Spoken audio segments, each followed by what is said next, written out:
O mercado global de gás liquefeito de petróleo vem se reorganizando em resposta às tensões comerciais que impactaram os fluxos do GLP exportado dos Estados Unidos para os grandes centros consumidores da Ásia, como China e Índia.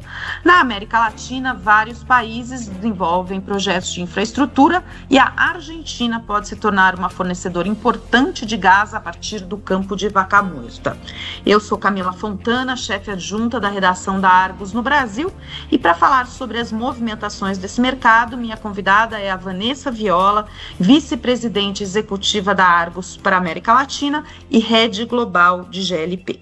Vanessa, eu quero começar nossa conversa pelo contexto atual do mercado global de GLP após a imposição de tarifas pelos Estados Unidos e as retaliações por parte de outros players. Como isso impactou os fluxos de GLP até agora? Oi, Camila. Bom, vamos lá. Os Estados Unidos se tornaram o maior exportador de GLP do mundo por conta da chamada revolução do petróleo e gás de xisto, ou shale em inglês, e grande parte desse volume começou a migrar para a Ásia. O fluxo de comercialização de produto americano para a China, especificamente, ganhou força a partir de 2020 com a construção de várias plantas PDH por empresas chinesas. Essas plantas, elas utilizam propano para a produção de propileno. O presidente Trump anunciou tarifas de importação contra produtos chineses no início do ano. O governo chinês retaliou e a decisão, claro, impactou esse fluxo. A China começou a importar mais produto do Oriente Médio, enquanto que a Índia, outro grande importador de GLP, mas que tipicamente compra ou comprava do Oriente Médio, começou então a comprar GLP dos Estados Unidos. Depois de novas rodadas de negociações, a tarifa de importação da China para GLP americano acabou caindo para 10% e existe nesse momento um acordo para que esse nível seja mantido pelo menos até 10 de novembro. Levando em conta a sazonalidade, como essa situação influenciou a oferta de GLP e os preços? E lembrando os nossos ouvintes que o hemisfério norte está agora preparando os estoques de inverno para atender a demanda por aquecimento. Claro, essa reorganização de fluxos de comercialização obviamente impactou o valor do GLP. Os preços no hub de Mont Belvieu, nos Estados Unidos, caíram significativamente em abril, quando a China anunciou a tarifa retaliatória de 125% sobre produto americano, porque a arbitragem entre os dois países fechou. Mas com a Índia começando a comprar mais dos Estados Unidos, os preços começaram a se recuperar. Um ponto importante é que cargas do Oriente Médio são geralmente mesclas de propano e butano, enquanto que os Estados Unidos exportavam majoritariamente propano. Mas nesse rearranjo de fluxos com a Índia comprando mais cargas americanas, os Estados Unidos se adaptaram muito rapidamente e nós temos visto cargas mistas serem exportadas dos Estados Unidos também, o que ajudou a impulsionar os preços em Mont Belvieu. Em termos de sazonalidade, tradicionalmente, os preços de butano caem durante o verão no hemisfério norte, quando as refinarias começam a produzir gasolina com um tipo de especificação que requer menos butano. Só que com essa mudança de fluxos por conta da guerra comercial entre Estados Unidos e China, os preços de butano em Mont Belvieu, na verdade, subiram nesse período. E o mais interessante é que o que chamamos de terminal fee, que é tarifa para mover produto da terra, né, do duto, do armazém para o barco, para cargas mistas, chegou a estar mais alta do que para cargas carregando exclusivamente propano, que é muito pouco comum. Ou seja, esse cenário no final acabou voltando ao normal, mas nesse período nós vimos países aproveitando essa diferença de valores para já começar a estocar mais produto para o inverno. Um fator muito importante é que os Estados Unidos vêm aumentando a capacidade de exportação de GLP. Como isso tem impactado o equilíbrio entre oferta e demanda em nível global? Pois é, esse aumento súbito de demanda durante o verão no hemisfério norte, por conta desse rearranjo dos fluxos de comercialização e por conta da expansão da capacidade de exportação dos Estados Unidos, fizeram com que o país exportasse 6 milhões de toneladas de GLP em julho, que foi o segundo maior volume mensal da história.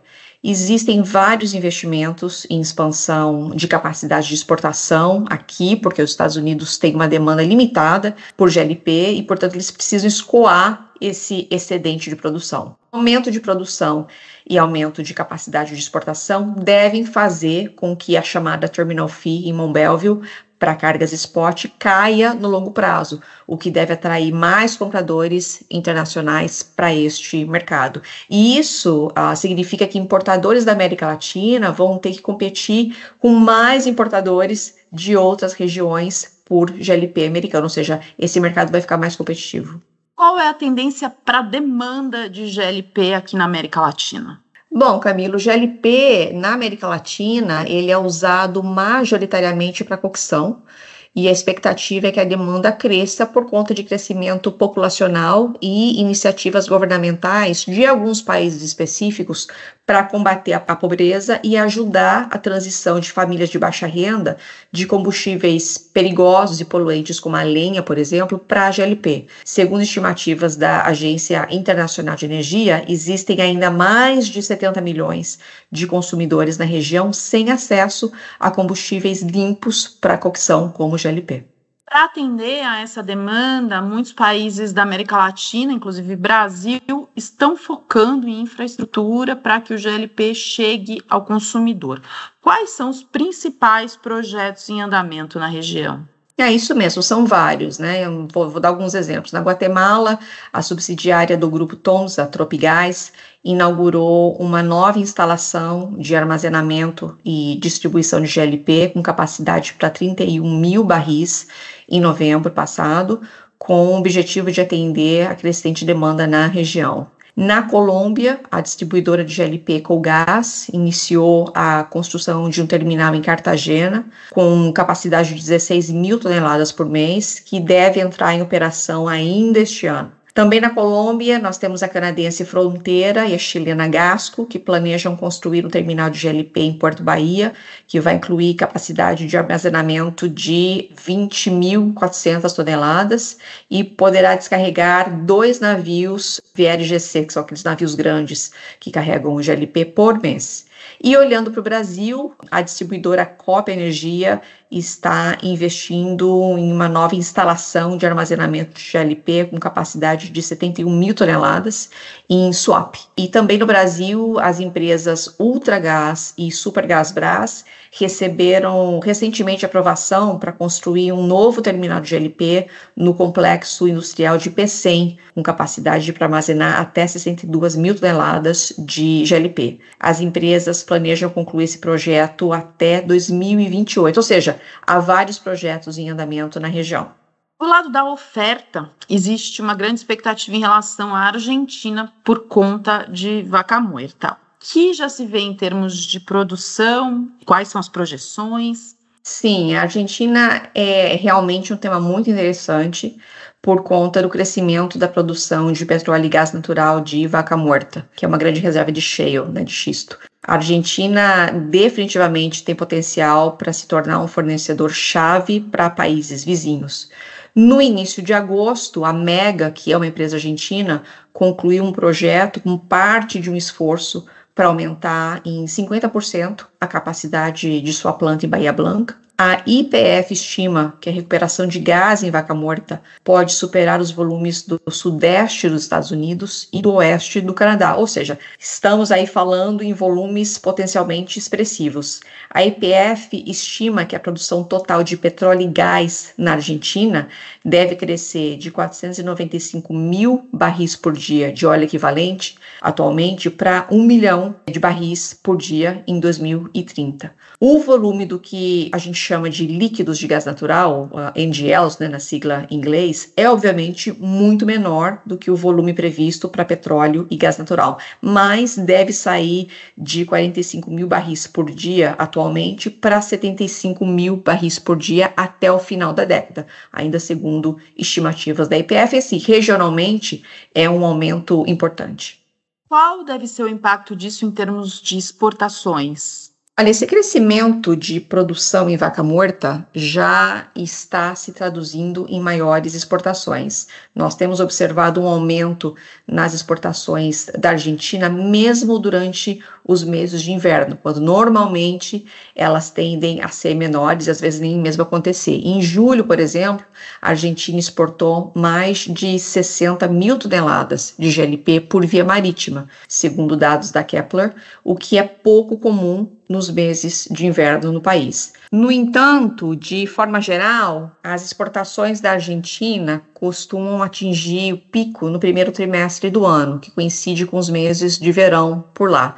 Nós já vimos volumes de exportação mensal chegarem até 112 mil toneladas em fevereiro de 2023, e esses volumes são, obviamente, muito pequenos, quando comparados aos volumes produzidos e exportados pelos Estados Unidos, que exportam em torno de 1,6 a 1,8 milhão de barris por dia de propano. Mas, como países latino-americanos como Equador, México e Chile, por exemplo, ainda precisam de GLP durante o inverno, outros países da América do Sul, que são, entre aspas, ignorados pelos grandes terminais dos Estados Unidos, poderão encontrar aí uma fonte alternativa de abastecimento muito mais próxima, como a Argentina. Assim, regiões como África Ocidental e aí países como Chile e Brasil, por exemplo, são áreas onde nós já vimos importações esporádicas de GLP argentino. A Argentina já é um exportador regional, mas com o aumento de produção e infraestrutura de exportação, nós devemos ver mais volume de GLP argentino por terra e mar